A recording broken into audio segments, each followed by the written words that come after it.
Supporters of the African People's Convention will march to the Union buildings this morning. This is in protest against the crippling load shedding in South Africa. Malungelo Booi joining us live from Pretoria now. Malu, good morning to you. So part of this march is against the privatization of Eskom. How else is this entity supposed to be fixed then? Because the argument has been that government has failed to manage Eskom.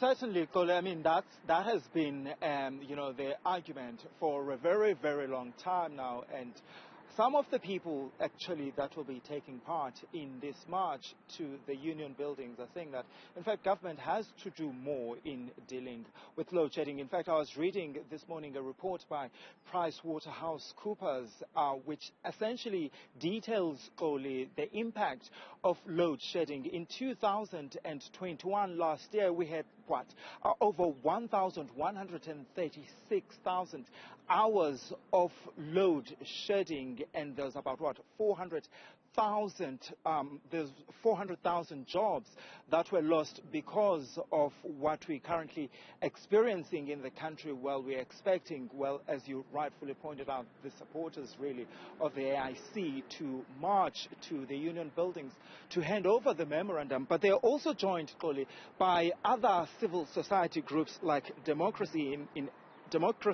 in Action. I'm going to bring in Thabo Mtsweni. Thabo, thank you so much for your time. Just explain to me, why then did you decide to join this political party in this march?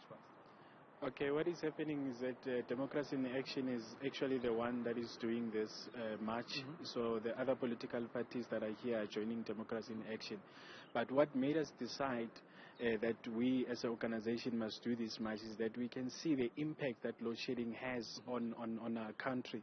I mean, we've just survived COVID-19 period, and after that you'll expect that we are working towards rebuilding our economy, the job losses, unemployment, and everything else that is happening. But unfortunately now we are faced with a situation of load shedding, that we are being load shedded for over 6 hours in a day. So we decided that we must approach government and demand accountability from government, right from the president to the minister, the board at Eskom, and the CEO as well.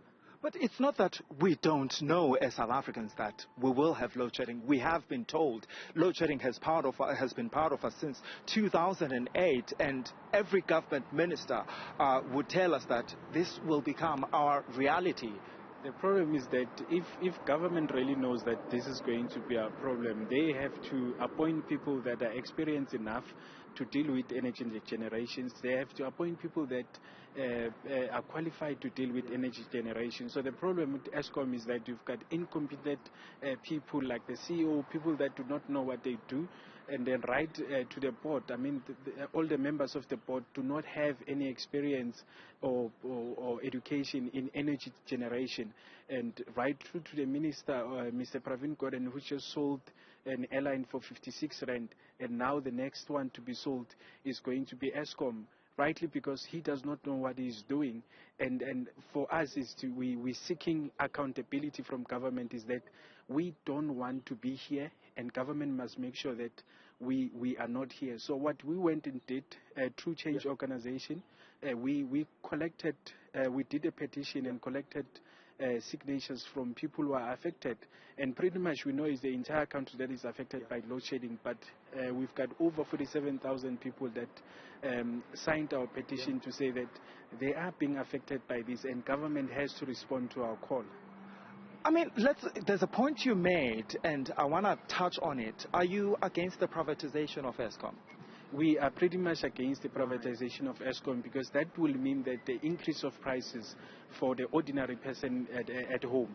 So what must happen is that people must instead of privatizing Eskom or any other state function for that matter, they need to make sure that we get right people there. We appoint the correct people with experience, people who can generate electricity, and even the board that is being appointed, it must make sure that it's people that are able to do the job. I mean, we saw what the other lady, Lindiwe Mazibuko, or something the other week, Busi Mazibuko, what she was doing last week to shift accountability to a ruling party. And we are saying that Was she shifting, though? Was she shifting accountability? Well, she is part of an Eskom board that has been appointed to fix the mess at Eskom.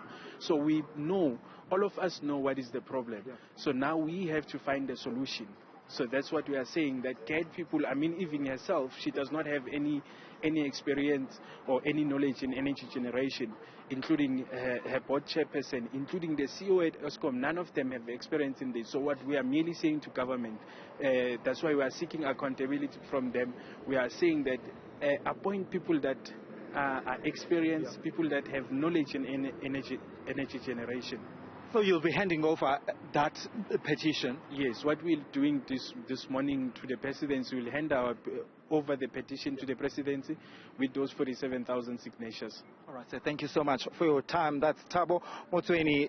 He's from Democracy in Action, saying that what Eskom needs essentially are competent people, saying that as things stand, really, the power utility is filled with people who essentially don't know what they're doing, from the board and to the CEO.